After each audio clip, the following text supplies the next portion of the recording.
मार्केटमध्ये प्रशासनाचा भोंगळ कारभार पुन्हा एकदा समोर आलाय। मसाला मार्केटमध्ये कोट्यावधी रुपयांची कामे सुरू असताना अतिक्रमण आणि झाडेतोडीचा धक्कादायक प्रकार उघड झालाय। मुंबई एपीएमसी मसाला मार्केटमध्ये रस्ते आणि ड्रेनेज लाईनची कामे युद्धपातळीवर सुरू आहेत, मात्र फुटपाथवरील अतिक्रमण मोठा अडथळा ठरतोय। काही स्टॉल धारकांनी झाडे कापून स्टॉल उभारलेत, तर काहींनी ठाण मांडल्यामुळे कंत्राटदारांना त्रास सहन करावा लागतोय।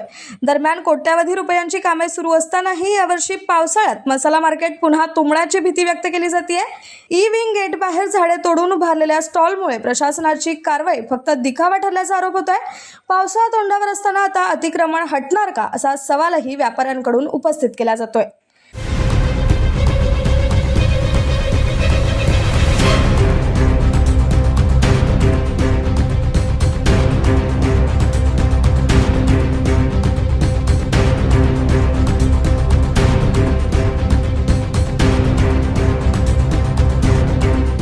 Bureau report, APMC news.